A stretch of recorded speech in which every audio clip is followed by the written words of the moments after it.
저희가 오전 시간에 중간사의 의미를 좀 살펴봤고, 그리고 역사 안에서 일하시는 하나님을 통해서 이방인 안에 어떻게 사역하셨나라는 것을 봤어요. 하나님께서 진짜 멋있게 사역하셨어요. 진짜 하나님께서 역사 안에서 그 안에 나타나는 사건 하나하나, 여러분 저희가 오늘 다루진 않지만 거기에 성전이 회복되는 일, 바벨론이 무너질 때, 그리고 아수르가 그 이스라엘을 멸망시키고 남유다를 포위했을 때 있었던 일들, 그리고 포로로 잡혀간 사람들의 삶, 정말 하나님께서 그 역사 안에 숨 쉬시면서 함께 하셨던 그 흔적들이 있었던 거죠. 자, 이제 남은 시간에는 저희가 또 하나의 결이 있어요. 유대인의 결을 좀 살펴보도록 하겠습니다. 여러분 말라기 하면 생각나는 거 뭐 있으세요? 11조? 네, 말라기는 하나님을 사랑하는 것에 대해서 언급하고 있어요. 말라기에 보면 처음에 내가 너희를 사랑했노라 라고 얘기했을 때 의외의 반응이 있죠. 하나님이 어떻게 우리를 사랑하셨는데요? 너희가 내게 드리는 예물에 대해서 열심을 다하지 않는구나 라고 질문했더니 이 이스라엘 백성들이 하나님, 우리가 어떻게 하나님에게 제물에 열심히 하지 않았는데요? 라는 얘기들로 이어가요. 하나님의 선포와 그 선포에 아멘이 아니라 에이 어떻게 그렇게 하셨는데요? 에이 어떻게 그렇게 하셨는데요? 라는 그 일들이 있는 거죠. 여러분 말라기는요 사랑의 책이에요. 내가 너희를 사랑했다.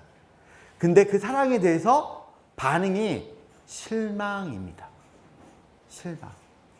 여러분 말라기 이렇게 보다 보면 너희가 내게로 돌아와라 라고 했을 때 이스라엘 백성들이 거기 뭐라고 대답하고 있냐면 우리가 어떻게 돌아갈까요? 라고 얘기하는 책이에요. 하나님의 사랑, 그러니까 11조도, 그리고 11조만큼이나 말라기 안에서 중요하게 강조되는 게 결혼, 가정을 중요시하는 부분이 있는데 그런 사랑, 하나님을 사랑하고 이웃을 사랑하는 것에 가장 먼저가 되는 내 가족을 지키는 일들, 그게 무너졌을 때 거기에 사랑으로 하나님이 말씀하시고 거기에 반문을 다는 게 말라기라고 볼 수 있죠.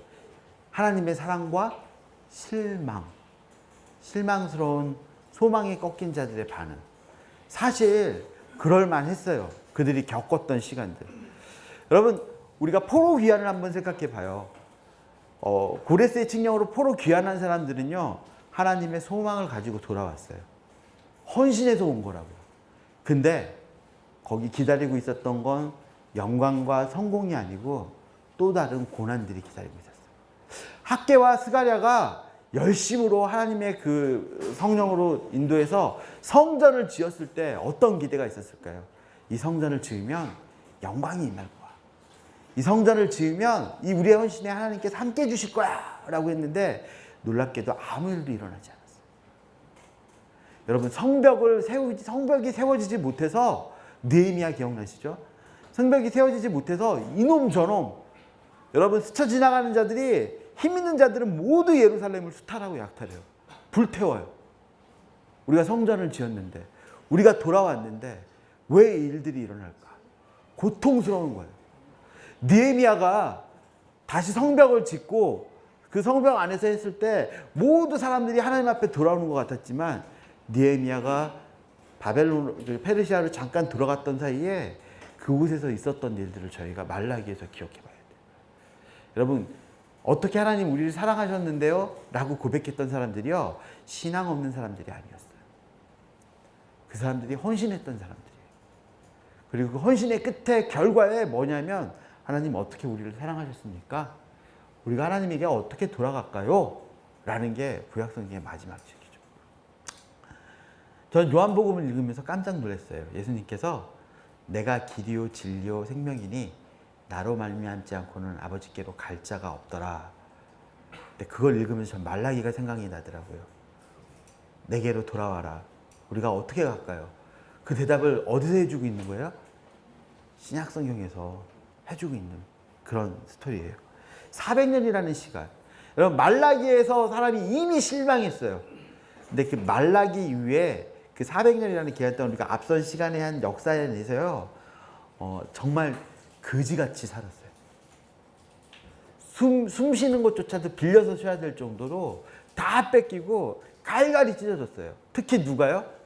여러분, 하나님 사랑하는 거 잠깐 양보하고 페르시아에 붙고 알렉산더 쫓아가고 싹 붙어가지고서는요, 살 길을 도모하면 그래도 그 사람들은 살만했어요. 근데 그렇게 그런 세대가 나라가 바뀌고 제국이 바뀔 때마다 난 하나님 믿을 거야, 난 율법 지킬 거야, 난 하나님의 백성이야라고 선언 결단하잖아요.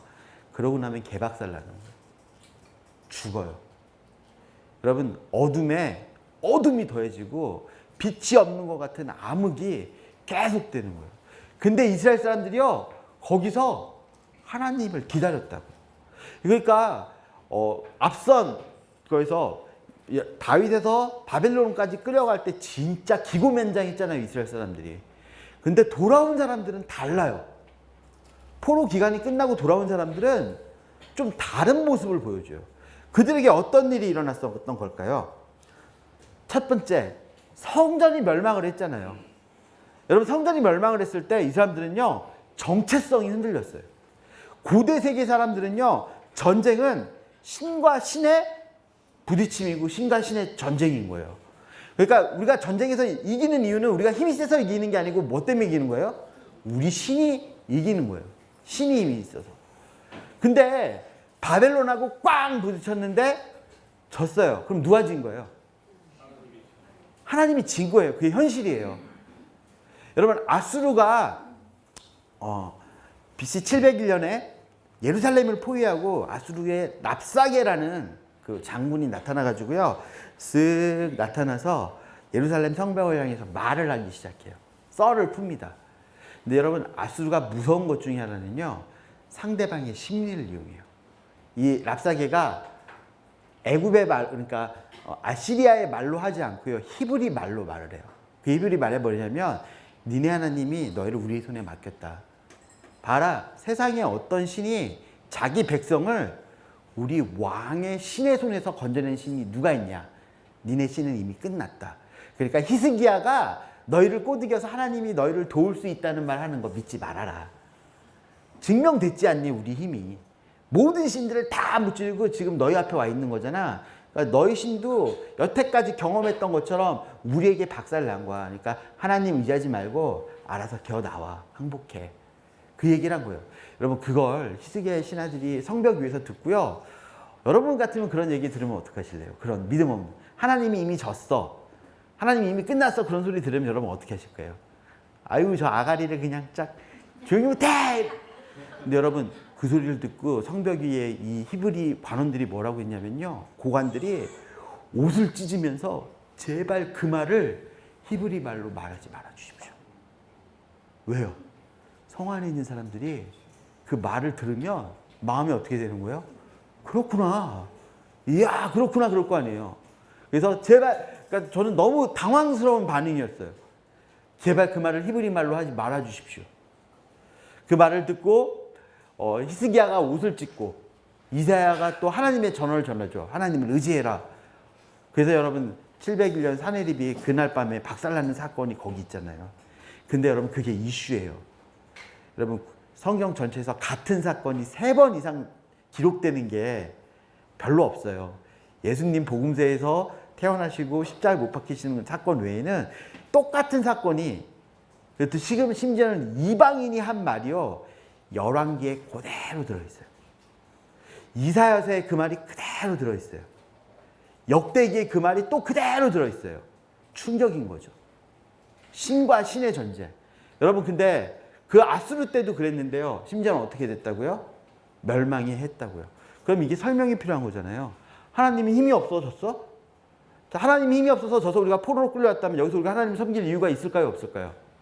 없는 거예요. 그럼 이제 누구 섬겨요? 우리도 마르둑 섬겨야지.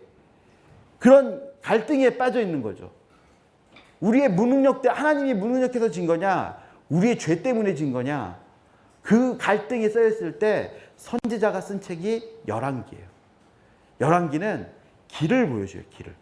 너희가 어떤 길을 걸어왔나 봐라. 그래서 다윗의 길과 여로보암의 길이 있는데 어떤 길을 걸어왔죠? 여로보암의 길. 죄악된 길을 걸었다 해서 그 죄악의 결과가 뭐예요? 여기 지금 도착한 거예요. 여러분, 저희 SBS에서는요, 열왕기의 저자와 예레미야의 저자가 같은 사람으로 보거든요. 예레미야에서는 뭐라고 되어 있는 줄 아세요? 너희가 걸어온 길을 봐라. 죄악된 길을 걸어서 여기까지 오지 않았냐. 근데 오늘 생명과 사망의 길이 너희 앞에 있다. 어느 길을 선택할 거냐. 그게 또 예레미야의 메시지 중에 하나예요. 예레미야와 열왕기를 관통하는 길, 걸어온 길, 걸어가야 될 길, 이를 된 거죠. 그래서 거기 보면 하나님의 무능력 때문에 진 게 아니라 우리의 죄 때문에 여기에 왔다는 것을 증명이 돼요. 여러분, 열왕기 상 6장부터 성전을 봉헌할 때, 여러분 그 책이 쓰였을 때 있잖아요. 열왕기가 쓰였을 때 성전이 무너진 다음에 그 책을 썼다고요. 근데 거기에 성전이 무너졌을 때 그 원독자들은 성전이 없잖아요. 근데 거기 솔로몬이 기도하는데 놀라운 거예요. 하나님 성전에 거하실까요? 아니요. 하나님은 사람이 만든 신이 아니기 때문에 사람이 만든 집에 거하실 수 없어요. 하나님은 어디 거하세요? 하늘에 계세요. 성전은 뭘 놔두는 곳이에요? 하나님의 이름을 두는 곳이에요. 그래서 우리가 성전을 향해 기도하면 주는 계신 곳 하늘에서 들으시고, 여러분 그게 성전이 멸망하고 지금 쫓겨나와 있는 포로로 잡혀온 사람들이 그 말씀을 듣는 거예요. 에스겔이에요. 에스겔. 에스겔을 여러분 제사장이 쓴 책이거든요. 에스겔. 에스겔은 성전에서 섬겨야 될 나이에 이 사람이 어디 있냐면 그발 강가에 앉아 있는 거야. 버림받은 것 같은 거죠. 근데 그발 강가에 누가 와요? 하나님이 영광을 들고 찾아오세요. 야, 나도 예루살렘에 못 있겠다. 너희가 바벨론에 있는 동안, 이집트에 있는 동안 내가 여기서 너희에게 성소가 되어줄게. 성전이 되어줄게. 여러분, 성전을 잃어버리고 있는 사람들에게 설명해주고 있는 거예요. 성전이 다가 아니다. 하나님은 성전에 계신 분이 아니라 하늘과 땅에 계신 분이다. 그러니까 여기서도 하나님께 예배할 수 있다. 이게 멸망 이후에 쓰여진 선지서들의 특징이에요. 그래서 사람들이 알게 됐어요. 아, 우리의 죄 때문에 이렇게 됐구나. 여러분, 그러면 더 이상 성전을 향해서 성전에서 제사할 수가 없잖아요. 제사가 어떻게 바뀌었을까요? 말씀. 그러니까 어떻게 하나님께 제사를 드려야 될까라는 그 질문에 유대인의 질문이 제일 중심에서 오직 말씀과 기도. 우리 좋아하는 거 있잖아요. 오말기. 오직 말씀과 기도. 그걸로 이 사람들이 중심으로 변화가 됐어요. 말씀을 보는데 이 사람이 어떤 말씀을 봤을까요? 모세오경. 하나님이 이스라엘을 향해서 갖고 계셨던 원래 계획을 본 거죠. 야, 우리가 이렇게 잘못했구나. 하나님의 뜻에서 이렇게 벗어나 있구나. 그리고 선지서를 공부하기 시작했어요. 그러니까 여러분 선지서를 보면 선지서에는 심판과 회복이 있잖아요. 그 심판이 지금 이미 누구에게 일어난 거예요? 자기들에게 일어난 거라고요. 그러고 나니까 소망이 생기는 거예요. 야, 심판이 이렇게 이루어졌으면 뭐도 반드시 생길 거다? 회복도 반드시 오겠구나. 야, 심판에 신실하셨던 것처럼 회복에도 신실하시겠구나. 그래서 소망이 생긴 거예요. 그래서 그 이방의 땅에서 하나님을 경외하는 자들이 나타나기 시작하는 거죠. 에스겔, 다니엘, 메삭, 사벤, 이런 사람들이요. 그리고 또 재밌는 건요, 제가 아까 아수르로 포로로 잡혀간 사람들이 얘기하고 지금 바벨론 포로로 잡혀갔잖아요. 아수르로 포로로 잡혀간 사람들은요, 파리 목숨보다도 못한 삶을 살았어요. 노예 같은 삶을 살았다고요. 여러분, 천주교 성경에 보면 유딧, 토딧이라는 책이 있거든요. 그게 이제 외경이에요.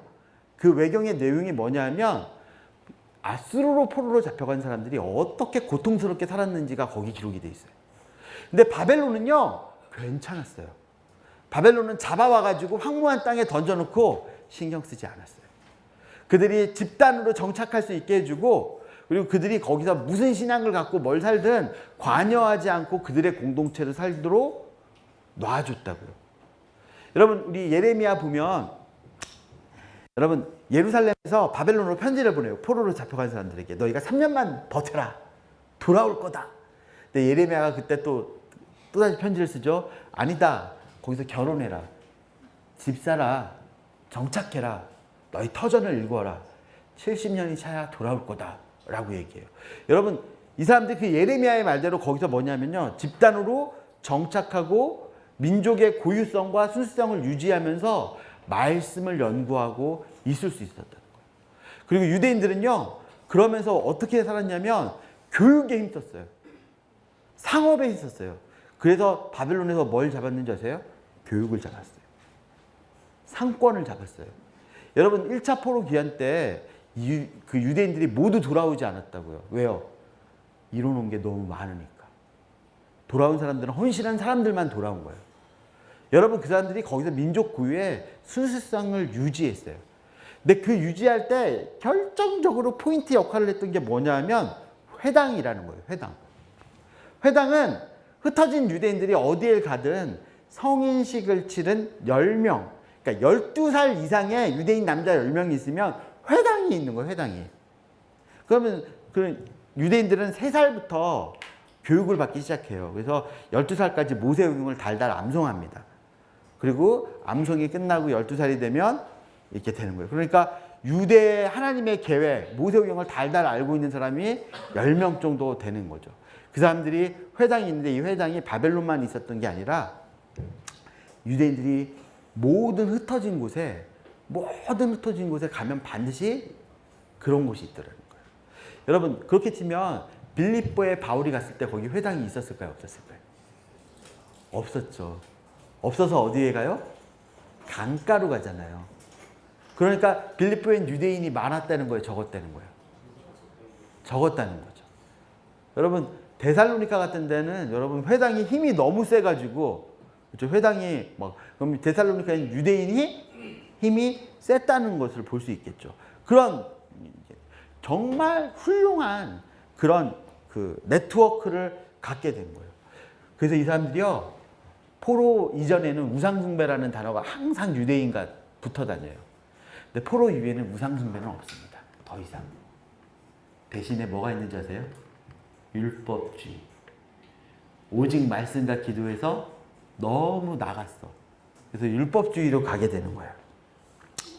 그럼 이 회당의 역할은 무슨 역할을 했느냐? 그러니까 말씀드린 제사 중심에서 그 신앙이 무너졌을 때 신앙의 대안으로 됐고요. 그리고 토라와 선지자의 말씀이 재조명된 거예요. 그러면 그 사람들이 지금 포로로 와 있는 현실을 뭘로 해석한 거예요? 말씀으로 해석한 거죠. 자신들의 처지를. 말씀으로 해석해가지고 길을 정한 거예요. 민족의 죄를 깨닫고 말씀 중심으로 돌아서서 왔어요. 여러분, 다니엘서 9장에 다니엘이 기도하잖아요. 그 기도가 이 기도예요. 우리의 죄를 깨닫고 우리가 하나님이 정해준 그 길로 가겠습니다. 하나님, 우리를 회복시켜 주십시오. 그런 기도인 거죠. 유대인 교육의 구심점이 됐습니다. 그래서 여기를 통해서 서기관, 율법교사, 랍비들이 두각을 나타내기 시작했어요. 활발하게. 율법 중심의 신앙이 됐고요. 여기서부터 유대교가 시작이 됩니다. 유대교. 여러분 보세요. 이스라엘교라고 하지 않고 유대교라고 그러잖아요. 이게 이거예요. 유대 사람들이 돌아온 사람들이 했기 때문에. 이후 이스라엘 신앙의 새로운 공동체 방향을 제시할 공동체가 되고요. 이들이 확장됐을 때 이방인들이 여기 참여하게 돼요. 근데 이방인들이 참여하는데 그들에게 모든 것을 오픈하지 않았어요. 선을 그어서 여기까지는 오게 하되 더 이상 자기들 안으로 들어오지 못하고 이렇게 경계를 두고 하나님을 경외하는 자를 이용해 먹은 거죠. 경외하는 자를. 그런 상황 가운데 있었어요. 자, 그렇게 400년이 지났죠. 그렇게 하나님의 말씀이 이방인들에게 퍼져 나가는데 회당이라는 중요한 역할도 했어요. 근데 이 회당이요, 민족이 버티는 힘이 되기도 했던 거예요. 억누르는 압박과 그 제국들이 뒤흔드는 거. 그래서 400년 동안 그 고통 속에서 헌신하면서 기다렸어요. 이 사람들이. 누굴 기다려요? 말씀을 기다리고. 말씀을 기다리면서 누굴 기다리는 거예요?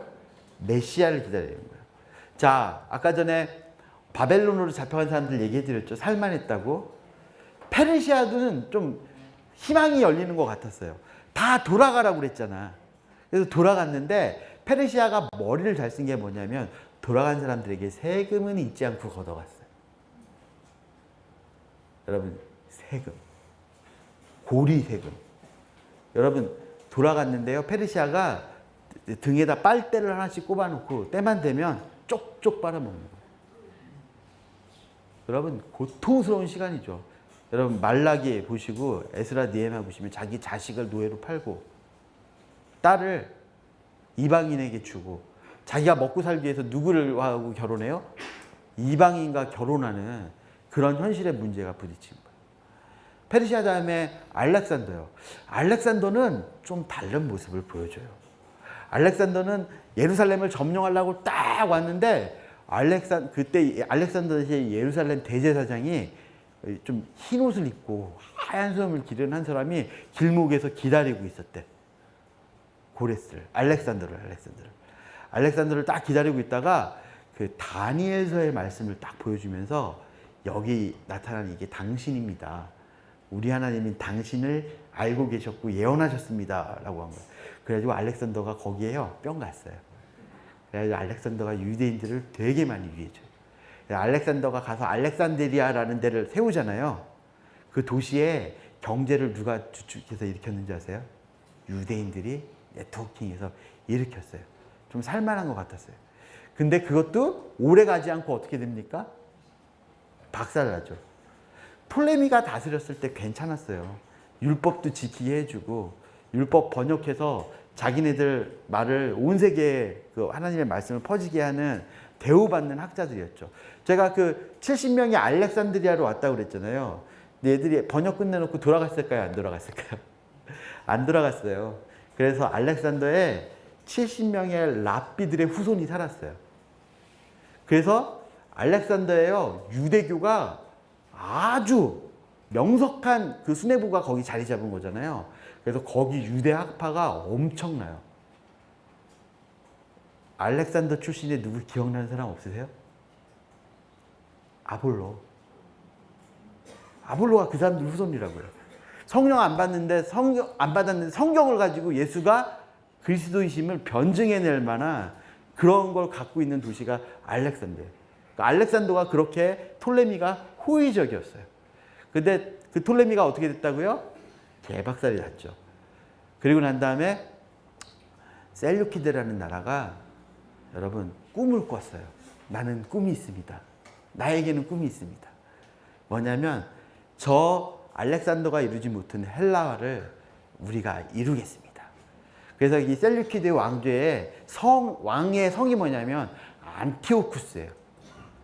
그래서 이 사람들도 알렉산더 흉내를 내서 가는 곳마다 도시를 짓습니다. 그리고 도시의 이름을 안디옥이라고 줘요. 비시디아 안디옥, 시리아 안디옥. 여기저기 안디옥들이 그렇게 있는 거예요. 그러니까 그 안디옥의 꿈을 꾼 사람들이 예루살렘을 뭘로 만들고 싶었는지 아세요? 안디옥처럼 만들고 싶었다. 그래서 이 안티오쿠스 에피파네스 4세라는 사람이요, 예루살렘 성전에서 더 이상 제사를 드리지 못하게 막았어요. 거기에 멸망에 가증한 것, 제우스 신상을 세웠습니다. 아침과 저녁에 드리는 제사를 드리기는 했는데 제우스에게 드리게 했고요.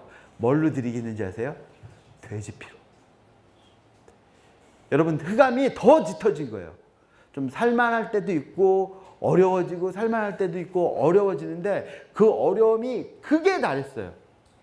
여러분, 그때 사람들이요 더 헌신했다고요. 유대인들이 더 헌신하고 더 율법을 지켰어요. 그래서 율법을 지키다가 여러분 그 셀류키드 병사의 막대기에 맞아서 죽고, 아이들이 태어났는데 법으로 선포했어요. 할례하지 말아라. 근데 엄마들이 어떻게 하는 줄 아세요? 몰래 할례를 해요. 그게 발각이 되면 그 아이를 목 매달아 죽였습니다.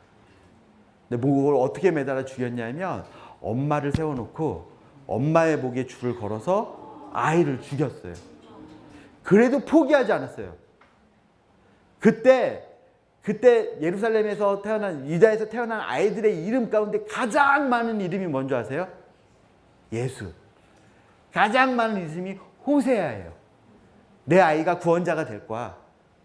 내 아이가 메시아였으면, 그런 소망이 있는 거죠. 여러분, 어려움이 깊어지고 고통이 깊어질수록 이 사람들이 뭐 했다고요? 그 현실 가운데 뭐 타는 목마름으로 메시아를 기다렸다고요. 400년 동안. 그래서 제가 처음에 때 침묵의 시간, 중간기, 그리고 기다림의 시간이었다고 그랬잖아요. 기다렸어요. 누굴 기다려요? 선지서에서 말하고 있는 그분, 구원자, 메시아가 오기를 기다렸어요. 진짜 열심히 헌신하고 순교자를 내면서 죽으면서 자식과 자녀를 순교자로 내놓으면서 그렇게 그 시간들을 버텼다고요. 몇 년 동안? 400년 동안. 근데 끝이 안 보여요. 끝판왕이 나타났어요. 끝판왕이. 누구예요? 로마요. 로마가 나타나서 이 유다를 이기고 있는 상황인 거죠.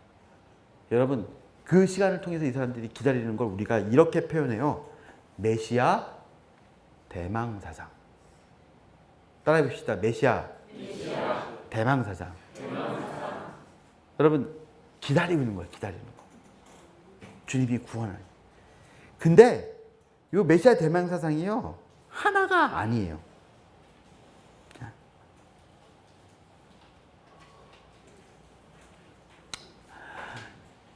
기다리는 입장이 조금씩 다르기 시작한 거예요. 유대인들이 그 400년이라는 시간 동안 그 고통과 어려움의 시간을 적으면서 메시아를 기다렸는데 입장에 따라서 메시아에 대한 해석이 좀 달라지기 시작한 거예요. 아, 메시아가, 구원자가 이렇게 오셨으면 좋겠다. 구원자가 이렇게 오셔서 좀 이렇게 우리를 구원했으면 좋겠어. 그럼 이게 나쁜 게 아니죠. 그렇죠? 그럴 수 있잖아요. 소망을 갖다 보니까 그 소망대로, 주님이 나의 소망대로 오셨으면 좋겠다. 이렇게 구원하셨으면 좋겠다라는 희망이 생긴 거예요. 그 차이가 4개로 볼 수 있어요. 바리새파, 사두개파, 에세네파, 열심당. 근데 이걸 모두 통틀어서 뭐라고 하는지 아세요? 유대교예요. 유대교. 자, 그러면 이 기다리는 입장의 차이를 저희가 좀 보도록 하겠습니다.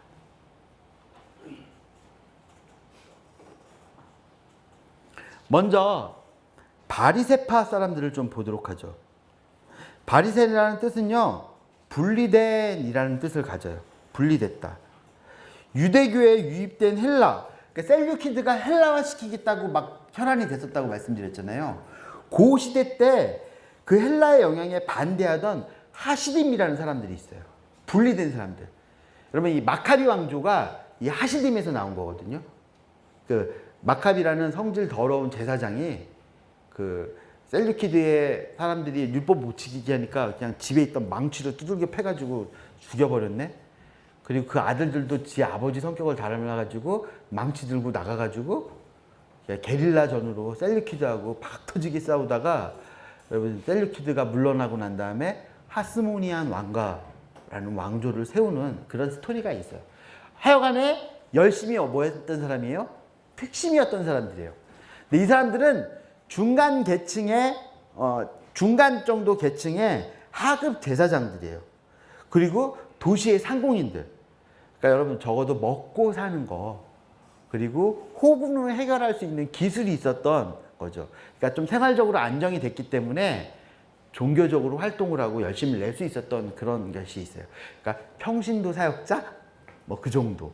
또 더 나가서는 좀 볼 수 있죠. 이 사람들은 어디를 중심으로 모였냐면요, 회당 중심으로 모였어요. 회당 중심에서, 회당에서 율법을 가르쳤다고 그랬잖아요. 기도를 가르치고 율법에 대해서 열심히 있었어요. 어느 정도였냐면 성문율법, 모세오경과 구전율법, 장로들의 유전, 그리고 선지자들이 쓴 선지서까지 구약성경의 모든 것을 하나님의 말씀으로 인정했고, 부활도 인정했고, 천사도 인정했고, 영적인 존재도 인정했어요. 그리고 민족들에게는 교육을 통해서 일반 백성들에게 영향을 줬고 존경을 받았던 사람이에요. 진짜 존경받았던 사람들. 그러니까 우리 민족에 해답이 있다면, 답지가 있다면 저 사람들이야 라는 거예요. 그럼 이 사람들이 기다렸던 메시아는 어떤 메시아를 기다렸을까요? 우리가 기다리고 우리가 지켰던 이 율법으로 이 세상을 더 온전하게 할 사람. 우리가 이만큼 율법으로 완전하게 했는데 그 율법으로 더 세상을 뒤바꿀 율법의 그 메시아를 기다렸겠죠. 근데 예수님이 오셨어요. 근데 예수님이 오셨는데 그들의 뜻대로 오지 않으셨죠. 율법을 폐하는 것 같은 거예요. 그래서 복음서에 보면요, 바리새 사람들이 제일 곤란해요. 왜 그러냐면 예수님의 가르침을 보편적으로 보면 예수님의 가르침이 누구하고 제일 닮았냐면 바리새파의 가르침하고 굉장히 닮아 있어요. 그래서 계속해서 누구를 보내는 줄 알아요? 예수님에게 사람을 보내요. 사람을 보내서 확인하고 싶어 합니다. 그분이 당신이 메시아입니까? 여러분, 사실 이렇게 사람을 보내서 메시아입니까? 메시아입니까? 하는 거 심증이 가는 거예요. 심증이. 그래서 보냈는데 예수님이 딱 이거 한마디면 끝냈겠죠. 그래, 나 메시아야. 니들이 기다리던 그 사람이다. 야. 니네 수고했어. 야, 그 암흑 같은 시간에 순교자의 피를 가지고 이 시간을 살아냈구나. 수고했다. 내가 그동안 수고한 너희의 손을 잡고 이제 세상 한번 바꿔보자. 사실 이 말을 듣고 싶었던 사람들이에요. 근데 갈 때마다 예수님이 뭐라고 그래요? 이 독살시키더라. 이 천국의 문을 막는 자들아, 눈먼 맹이나. 여러분, 나 같으면 한 번 듣고 그냥 그만두겠어. 근데 복음서 보세요. 계속해서 누구를 보내요? 계속해서 보내요. 예수님에게 질문합니다. 율법은 뭡니까? 내가 한번 꼬투리 잡아서 증명해 보이려는 게 예수님께서 율법은 하나님을 사랑하고 내 이웃을 사랑하는 거다. 거기 토 달아요, 못 달아요? 아멘. 아씨. 그런데 예수님은 자기를 인정해줘, 안 해줘? 안 해줘요. 이 사람들이 기다렸던 메시아. 여러분 보세요. 예수님이 부활승천하고 나신 다음에 예루살렘에서요, 어떤 부류의 사람들이 제일 많이 기독교로 돌아오는 줄 아세요? 바리새파 사람들이 돌아와요. 사도 바울이 3차 전도여행까지 다 마치고 들어왔을 때 야고보, 장로 야고보가 사도 바울을 붙들고 이성에 율법에 열심히 있는, 그러니까 바리새인 중에 그리스도를 믿는 사람이 수만이나 된다라고 표현한 거예요. 그러니까 이 사람들이 기본적으로 이거는 예수님하고 닮아 있어. 근데 예수님이 나를 인정해줘, 안 해줘? 안 해줘. 내가 기다려온 그 기다림을 인정해요, 안 해줘요? 안 해줘. 나의 헌신도 인정 안 해줘. 그리고 회개하래. 너희가 아브라함의 자손이라고 생각하지 마라. 도끼가 너희가 소리 지르지 않으면 이 돌멩이들이 소리 지르게 하겠다. 답답하죠? 그래서 이 사람들이 어떻게 했는지 아세요? 예수님을 거절했어요. 당신은 메시아가 되면 안 돼. 그래서 예수님을 십자가에 못 박기로 결정한 거예요. 그 시대에 또 한 부류의 사람이 살고 있었어요. 사두개인들이요. 사두개인들은 사독이라는 제사장의 후예들이에요. 여러분, 사독 기억나세요? 사독? 다윗 시대 때 위대했던 대제사장. 그 제사장. 그래서 이 사두개인은요, 예루살렘 중심의 귀족 제사장들이에요. 왕의 측근 그룹입니다. 포로 귀환했을 때 왕이 없었잖아요. 제사장 중심의 기회였죠. 근데 거기 정권이 바뀌어요. 페르시아 때 페르시아의 편에서 다스렸고요. 알렉산더 때 누구 편 됐다고요? 알렉산더 되고요. 편에 되고요. 그리고 톨레미가 다스렸을 땐 톨레미 편 들었어요. 셀류키드가 편 들었을 때 셀류키드 편이 됐어요. 이상해졌어. 왕의 측근 그룹이 됐어요. 그러면서 이 사람들이 뭘 갖게 됐는지 아세요? 정치적인 기득권을 갖게 됐어요. 그리고 이 기득권의 그 권위가 어디서 나오는 줄 아세요? 성전에서 나와요. 성전만 있으면 여러분, 이 사람들의 권위는 아무도 흔들지 못해요. 심지어는 이 사람들은요, 구약성경 중에 모세오경만 인정해요. 왜 그런 줄 아세요? 모세오경이 하나님이 세우시고 싶었던 나라가 어떤 나라예요? 제사장 나라잖아요. 그러니까 모세오경에 제사장의 나라에서 제일 중요한 사람들을 지목을 해서 그 사람들을 막 열심히 칭찬도 해주고 빌드업 시켜줬어요. 그게 누구예요? 제사장이에요. 그래서 신명기 보면요, 맛있는 거 있으면 너 혼자 먹지 말고 누구랑 먹어라? 네 제사장이랑 먹어라. 너 11조 꼭 누구에게 해라? 네 제사장에게 해라. 네 집에 잔치가 있으면 누구 잊어버리지 말아라? 야, 너에게 결정할 일이 있으면 누구에게 들어라? 제사장에게 들어라. 여러분, 모세오경만 놓고 보면요, 제사장은 지도자고 하나님의 모든 권위를 인정받은 사람이에요. 그런데 아까 우리 다윗부터 바벨론에 갈 때 그때 선지서들이 많이 쓰였잖아요. 그 선지서에서 제일 많이 하나님이 욕한 사람이 누군지 아세요? 제사장이었어요. 왜? 니네가 그거 지켰으면, 니네가 이거 했으면 이 모양 안 됐잖아. 그러니까 내가 너희부터 치겠다라고 해서 계속해서 손가락질해요. 제사장 입장에서 그거 읽고 싶으시겠어요? 사두개인들은 선지서 인정 안 했어요. 듣고 싶은 말씀만 들었어요. 구전율법도 모두 인정하지 않고요. 모세 오경, 자신의 권위만을 할 수 있는 법을 싹 해서 지대 거 만들었어요. 그러면서도 여러분 이제 보세요. 헬라 사람들에게 그 측면에 줄 섰었잖아요. 줄 서다 보니까 부활, 천사, 영적인 존재 부정하게 돼버렸습니다. 헬라 사상. 영은 선하고 육은 악하다. 뭐 그런 사상으로 그러죠. 정권 유지에만 급급한 거예요. 여러분, 이 사람들이 메시아를 기다렸을까요? 안 기다렸을까요? 안 기다렸어요. 메시아 안 오고 이 성전에서 우리끼리 대대손손 자손만대 해먹고 살자. 이게 이 사람들의 비전이었다고요. 메시아가 나타나서 뭐라고 떠들어도 상관없어요. 우리 이게 성전이 있으니까. 근데 예수님이 성전 마당에 오셔서 성전 어떻게 하셨죠? 내 집은 만민이 기도하는 집인데 여기서 너희가 누구예요? 이 사람들. 너희가 강도의 굴혈로 만들어 버렸다. 어라? 뭐 이런 게 다 있지? 주목해 보서 보기 시작하는 거죠. 여러분 요한복음 기억나세요? 성전 아름답지 않습니까? 야, 이런 성전이 어디 있습니까? 그리고 제자들이 자랑하니까 예수님이 뭐라고 하셨어요? 이거 허물어라. 3일 만에 다시 지을게. 여러분 요한복음 보면 예수님이 나는 생명의 물이다, 나는 빛이다, 그거 다 어디서 하셨어요? 성전 마당에서, 성전 뜰에서. 그 사람 놔두면 돼요, 안 돼요? 그 사람이 메시아래. 와가지고 성전에서 우리 기득권을 흔들면서 그러고 있는 거예요. 그거 가만히 두면 될까요, 안 될까요? 그래서 제껴버리기로, 죽이기로 결정을 했어요. 그래서 누구하고 손잡았습니까? 바리새파와 사두개파가 손을 잡았어요. 여러분 이게 기적이에요. 여러분 역사상 가장 이루어질 수 없는 하나됨이 이루어지는 순간이었어요. 여러분 사두개파하고요, 바리새파는 피해 숙청을 하던 사람들이에요. 서로 정권을 잡으면 다 죽이고 다 뒤집어 엎던 사람들인데 그 둘이 어떻게 됐다고요? 손을 잡고 예수님을 제거하는 거에 마음을 합했다고요. 하나됨. 이런 하나됨이요. 여러분 좋은 일에 하나 되는 거 진짜 어렵잖아요. 나쁜 일을 위해서 하나 되는 건요, 놀라운 기적과 이사가 일어납니다. 저 예수전도단을 한국에 이제 처음에 세팅하신 오대원 목사님 있으세요. 데이비드 로스 목사님. 그분이 이제 70 넘으셔서 이제 지긋하신데, 그분이 하신 말을 제가 전달받았어요. 같이 그 자리에 있던 사람에게서. 하나님한테 가면 꼭 물어보고 싶은 게 하나 있어. 뭔데요? 야, 기도하면 재정도 채워지더라. 기도하면 병도 낫더라. 기도하면 귀신도 떠나더라. 근데 왜 기도하는데 하나가 안 되냐? 나 그거 꼭 물어보고 싶다.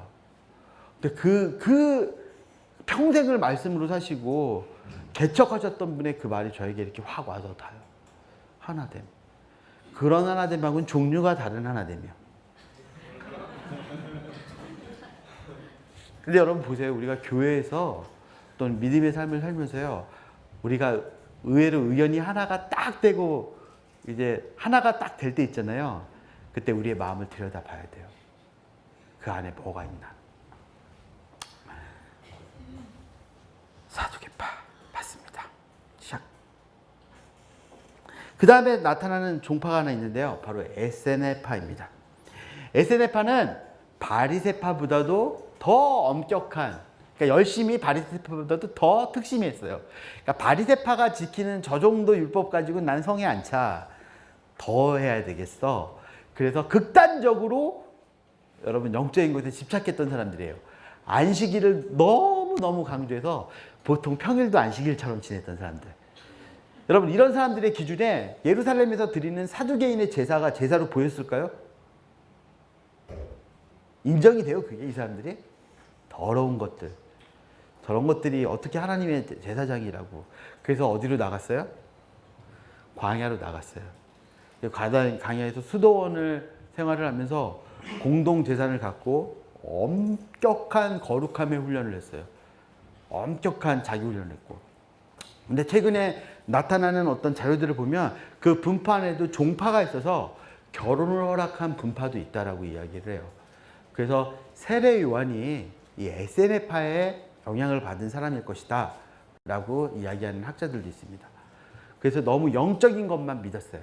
영생을 믿다 보니까 영생은 믿었는데 육체의 부활을 부정해버렸습니다. 그리고 물질은 악하고 악하다는 철학적 개념을 받아들이는 거예요. 그래서 이 사람들은 일반 백성들하고 분리된 생활을 하고요. 신분이 낮은 자들하고는 상종하지 않고 자기들끼리 고이 모여서 영적인 메시아를 기다렸어요. 그래요. 이 사람들이 기다렸던 메시아는 영적인 메시아예요.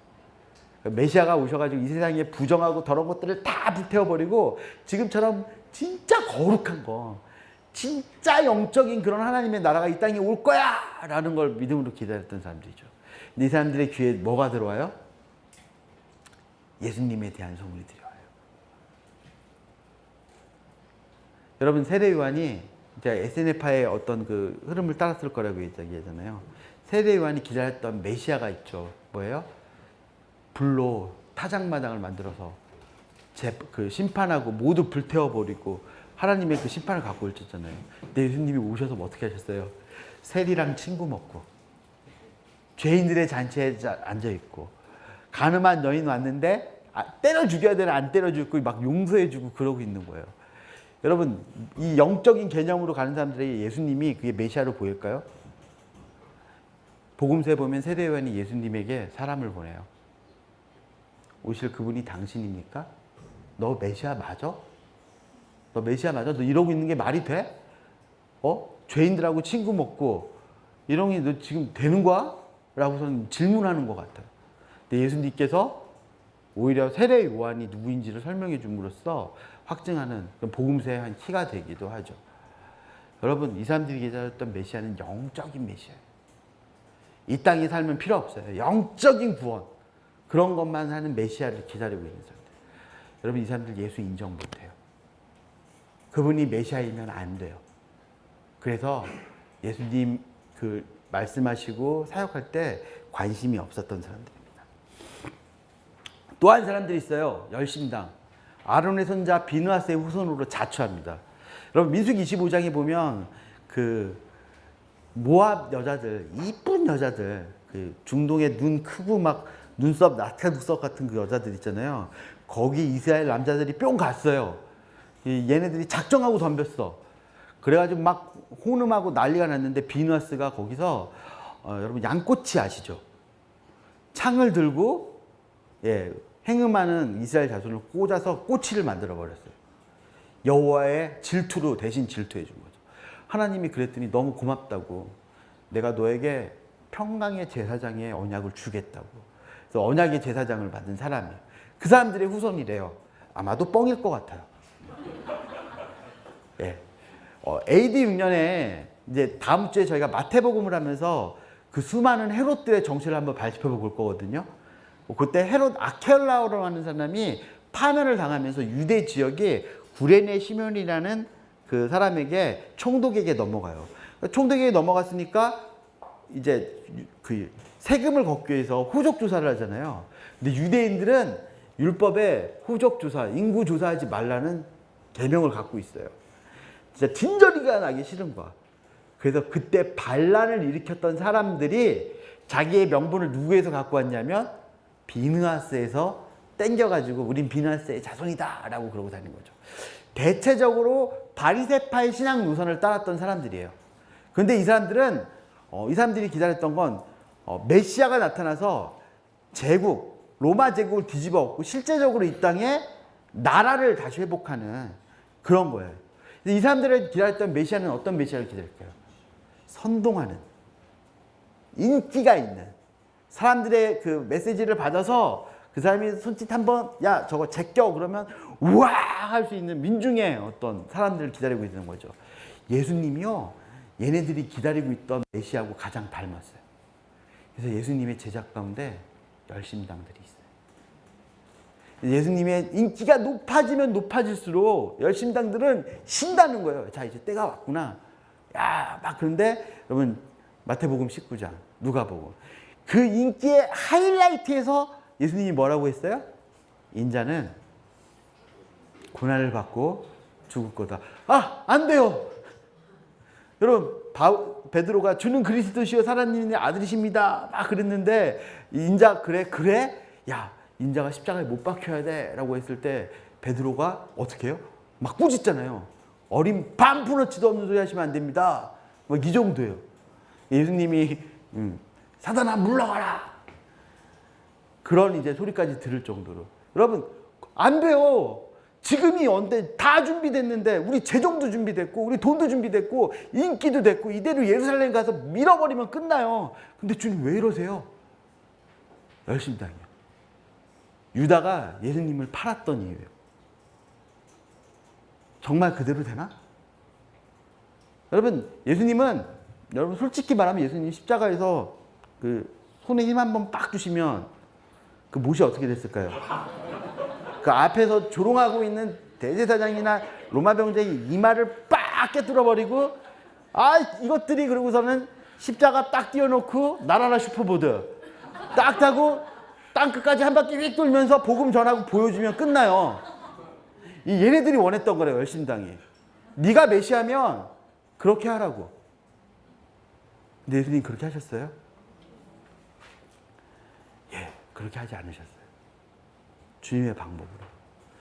이 사람들이 기다렸고 이 사람들이 봤던 메시아하고 이 예수님하고요 되게 닮은 것 같았는데 결정적으로 엇나가는 데가 여기예요. 이 열심당 가운데 시칼이라는 사람들이 있어요. 왜 시칼이냐면요, 시칼을 차고 다녔거든요. 말장난이에요. 이 시칼이라는 사람들은 그 단검을 지니고 다니는 암살자들이에요. 그래서 민족의 반역자들 그리고 부자들을 처단하고 그 돈으로 민족들을 돕는 자금을 조달하는 열심히 있는 사람들 중에 열심히 있는 사람들이에요. 근데 우리나라 사람들을 위해서 이름을 그렇게 지었나 봐요. 시카리. 최근에 영화 개봉했어요. 시카리우스라는 영화가 1, 2 개봉했거든요. 액션 영화인데 거기 나타나는 시카리우스가 암살단, 자객단 그런 의미가 있는 거예요. 예, 여러분 그 예수님 대신에 풀려난 강도 바나바 있잖아요. 그 사람이 시칼일 가능성이 있어요. 여러분 이렇게도 보는 사람이 있어요. 베드로가 뭐 품고 다녔어요? 시칼 품고 다니다 말구의 길을 펴서 어떤 사람들에서 베드로도 이쪽에 좀 극렬한 성향이 있을 거더라고요. 그래서 저는 동의는 하지 않아요. 그런데 그렇게 보시는 분들도 있으시더라고요. 그러니까 예수님의 제자들 가운데 바리새파적인 영향보다는 그리고 에세네파적인 영향보다 사도적인 영향보다 누가 많았다고요? 열심당적인 그런 사람들이 많았다고요. 근데 예수님께서 이 사람들이 기다렸던 뜻대로 해주셨어요? 안 해주셨어요? 안 해주셨어요.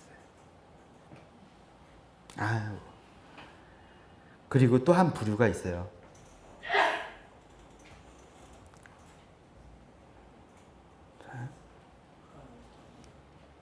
네.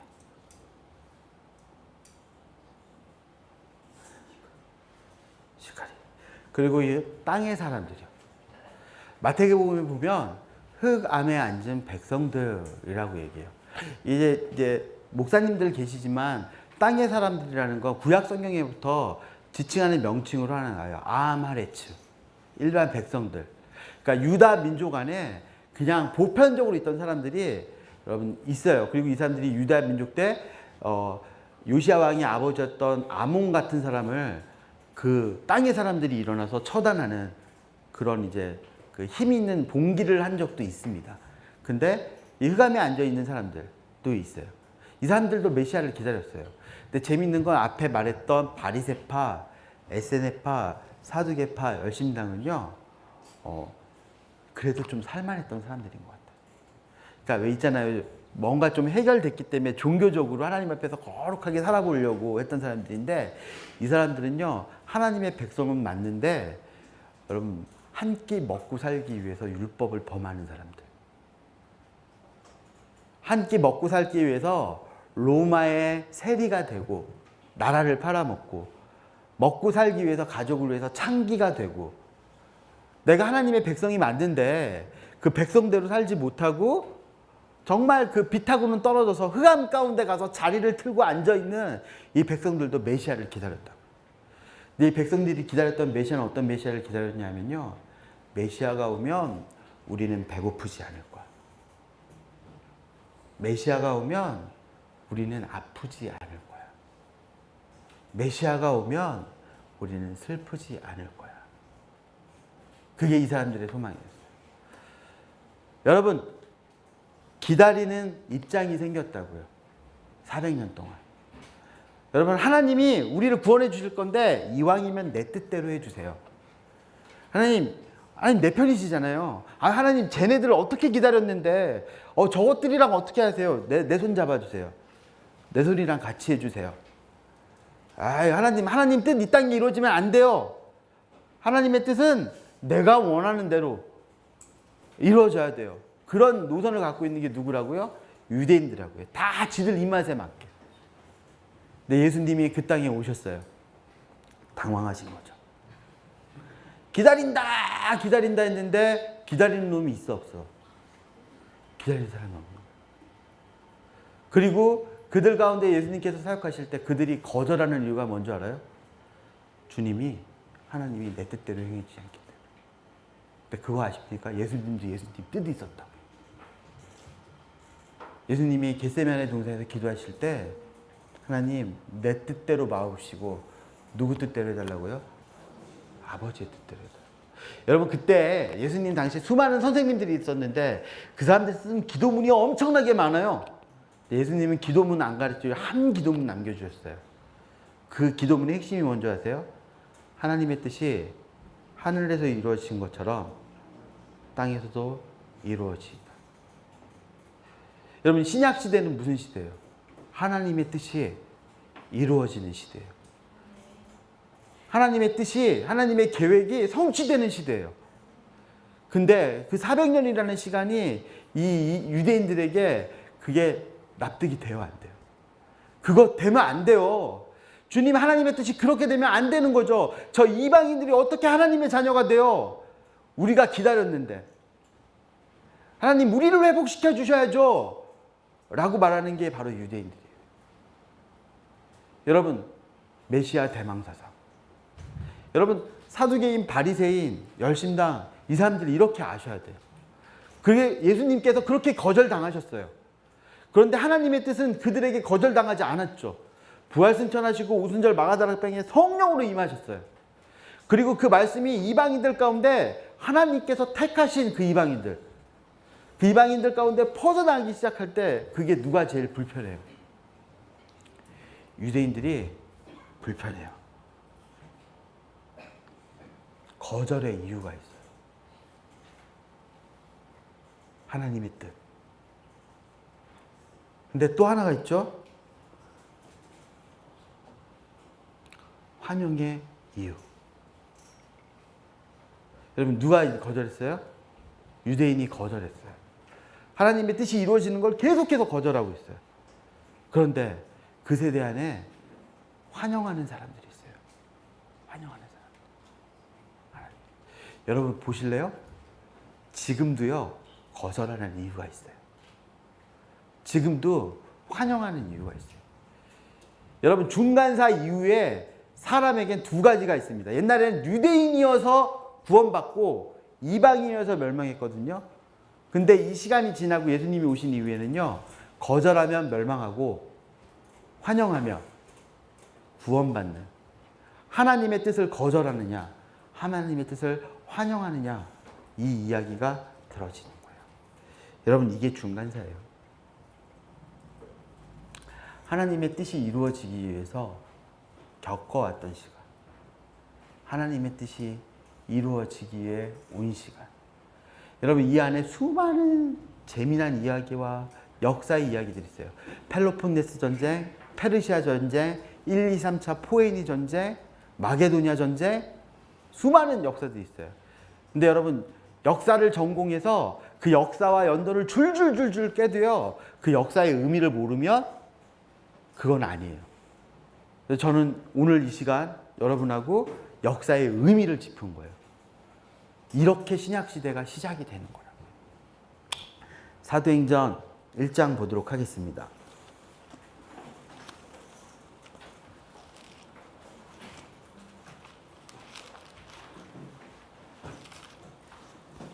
예수님의 이제 부활 승천하셨어요. 예수님 부활 승천하시면서 너희가 성령을 받고 예루살렘과 온 유다와 사마리아와 땅끝까지 이르러 내 증인이 될 거다라고 이야기를 했죠. 그리고 제자들이 예루살렘으로 돌아가서 오순절 되기 전에 첫 번째로 한 일이 뭐냐면 가룟 유다가 죽었으니까 그 수를 채워서 12제자의 수를 채우자라고 기도를 해요. 그때 후보자가 나타납니다. 그래서 21절과 22절을 제가 읽겠습니다. 1장 21절 22절. 이러함으로 요한의 세례로부터 우리 가운데 올려져 가신 날까지 주 예수께서 우리 가운데 출입하실 때 항상 우리와 함께 다니던 사람 중에 하나를 세워 우리와 더불어 예수께서 부활하심을 증언할 사람이 되게 하리라 하리거늘이라고 해요. 그럼 여기서 이 제자의 조건이 뭐예요? 처음부터 지금까지 우리하고 늘 함께 했던 사람들 중에 하나죠. 그리고 후보가 있어요. 23절에 보면 그들이 두 사람을 세우니 하나는 바사바라고도 하고 별명은 유스도라고 하는 요셉이하고 하나는 누구라고요? 마띠아다. 그럼 보세요. 선거하는 거예요. 선거인데 후보자가 두 사람이 딱 추천을 됐어요. 근데 한 사람은 포스터를 한번 그려보죠. 사람이 이렇게 딱 있는데 이 사람 바사바야, 유스도야, 요셉이야. 그러니까 화려해요. 수식이 있죠. 근데 또 한 사람은 누구라고요? 마띠아. 수식이 없어. 아마 흑백 사진이 붙어 있는 것 같아요. 마띠아야 라고 해요. 그러고 난 다음에 제비 뽑기를 했는데요. 그 사람이 24절 같이 읽어보겠습니다. 시작. 그들이 기도하여 이르되 무사람의 마음을 아시는 주여 이 두 사람 중에 누가 주님께 택하신 바 되어. 여러분 정확하게 말하면 이러죠. 주님 여기 두 사람이 준비됐습니다. 주님의 마음에 맞는 사람을 뽑아주십시오 라고 해야 되는데 거기 하나 읽으셨어요 방금? 우리의 마음을 아시는 주여. 이미 게임 끝났다고요. 우리의 마음은 누구를 원하는 거예요? 예, 바사바라고도 하고 유스도라고도 하는 요셉. 주님 우리 마음 아시죠? 이 사람 괜찮잖아요. 이 사람 뽑아주세요 라고 하면서 주님 손에 맡겼는데 주님이 누구를 뽑으셨어요? 마띠아를 뽑으셨어요. 헐. 바사바 번역하면 바사바트. 안식일을 너무 잘 지켜서 안식일의 아들이야.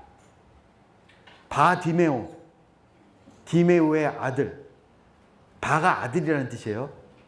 바사바트. 별명이 안식일의 아들이야. 안식일. 유스도는 무슨 뜻이에요? 의롭다. 여러분 유대인들이 생각하는 의로운 건 뭐죠? 구전율법과 그리고 성문율법을 모두 지켜서 율법이 하나님 앞에서 의로움이 하나님 앞에 증명받는 거예요? 사람들 앞에 증명받는 거예요? 사람들 앞에 증명된 믿음의 사람이 누구라고요? 유스도예요. 이름이 요셉이래. 요셉이요 요셉. 가장 이스라엘 같은 이름. 여러분 하나님께서 출애굽기에 나타나셔서 이렇게 말씀하시잖아요. 나는 아브라함의 하나님, 이삭의 하나님, 야곱의 하나님이다. 근데 여러분 창세기 기억하시죠? 하나님이 거기서 일부러 한 사람 이름을 어떻게 했어요? 빼버렸네. 요셉의 이름을 빼버렸어요. 왜 뺐을까요? 왜 뺐을까요? 여러분 보세요. 아브라함은요 하나님 말씀하시는 거 지키는데 참 불순종하고 순종하고 참 파란만장하게 살았던 사람이에요. 순탄하지 않았어요. 온전한 믿음의 아버지가 됐지만 믿음의 아버지가 될 때까지 참 우여곡절이 있었던 사람이죠. 이삭은 또 어때요? 야곱도 마찬가지라고요. 요셉은요 흠이 없어요. 흠이 없어요. 그 어려운 상황 가운데서도 범죄하지 않았어요. 그리고 하나님의 뜻에 가장 온전하게 사용된 사람이에요. 그래서 심지어는 어떤 분들은 요셉은 예수님의 뭐예요? 모델이에요. 근데 하나님께서 그렇다면 이렇게 보죠. 상식적으로 볼 때 모세에게 나타난 하나님이 이렇게 말씀하셔야지 맞는 거 아닌가요? 난 요셉의 하나님이다. 나 요셉의 하나님이야. 여러분, 그게 맞잖아. 야, 내가 말 잘 지키고 내가 한 거 다 온전히 따졌던 난 그 사람의 하나님이야 라고 해야 되잖아요. 근데 하나님이 거기서 요셉의 이름을 쓱 빼셨다고요. 여러분, 모세오경의 원독자는요, 하나님의 영광을 보고 홍해를 가르고, 그러니까 이집트에서 10가지 재앙에 하나님의 능력을 경험하고 홍해를 가르고, 그리고 하늘에서 만나와 메추라기와 반석에서 물이 터지는 그걸 경험하고도 누구를 시험했어요? 하나님을 시험하고 실패해서 광야 40년 동안 뭐하고 있는 사람들이에요? 벅벅 긁고 있는 사람. 근데 그 사람들에게 책을 쓰는데 난 요셉의 하나님이야. 얘는 뭐 되는 거예요? 소망이 있어요, 없어요? 없어지는 거예요. 근데 하나님이 거기서 누구를 빼버린 거예요? 요셉의 이름을 빼버렸어요. 여러분, 그게 소망이에요. 야, 난 실패한 자들의 하나님이다? 근데 그 실패한 사람들이 내가 그들과 함께 있을 때 어떻게 됐는 줄 아니? 믿음의 조상이 됐어. 네 실패했지? 나 아브라함의 하나님이야. 나 이삭의 하나님이거든? 나 야곱의 하나님이야. 네. 저는 거기서 요셉의 이름이 빠진 게요, 너무 은혜더라고요. 야, 거기서 하나님이 요셉 이름 넣어놨으면 나 어떻게 살아? 여러분, 어떻게 사실래요? 근데 성경을 공부하다 보니까 여기서 요셉이 튀어나와요. 유대인들이 뭐라고요? 후보의 이름에 누구의 이름을 넣어놨어요? 요셉이요. 하나님이 이루셨다. 의롭다. 완벽하다. 그러니까 가장 유대인의 생각에서 가장 그 자격 있는 사람을 지금 뽑아놓은 거잖아요. 그래놓고 이렇게 기도해요. 무사람의 마음을 아시는 주여. 거기서도 지들 뜻대로 기도하는 거죠. 근데 하나님이 딱, 자, 난 마띠아. 마띠아가 뜻이 뭔지 아세요? 뜻이? 하나님의 선물. 하나님의 은혜.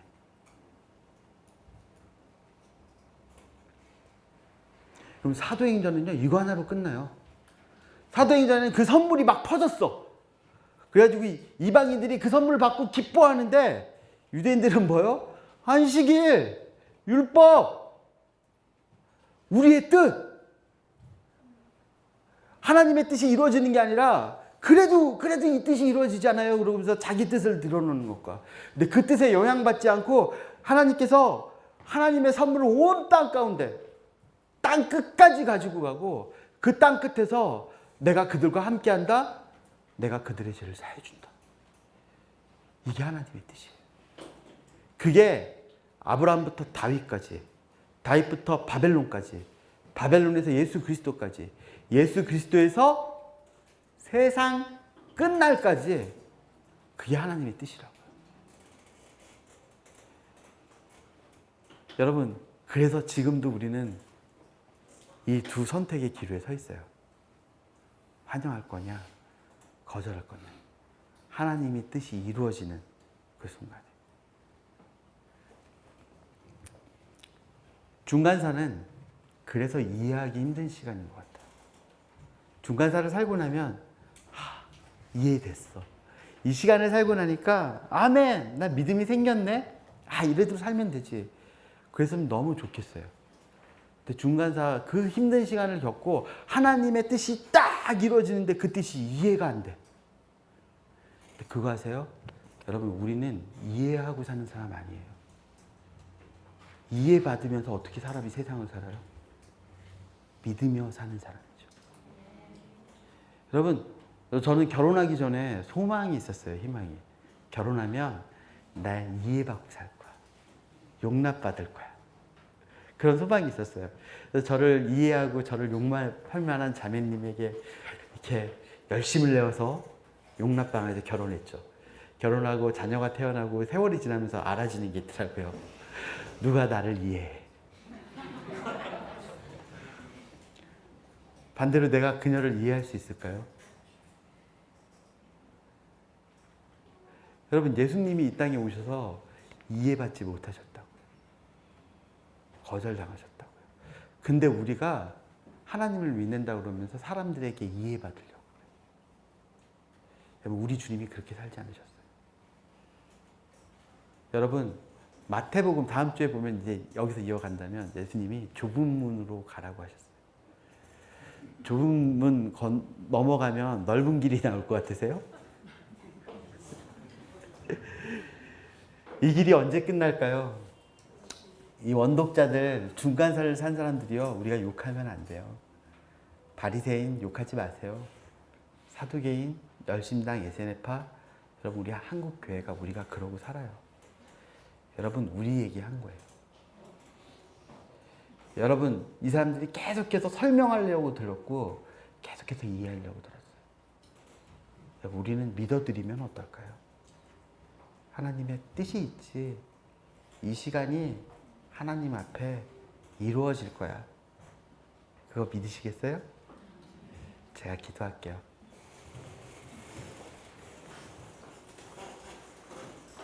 하나님, 하나님의 열심, 하나님의 계획, 저희가 들어서 너무 잘 알고 있습니다.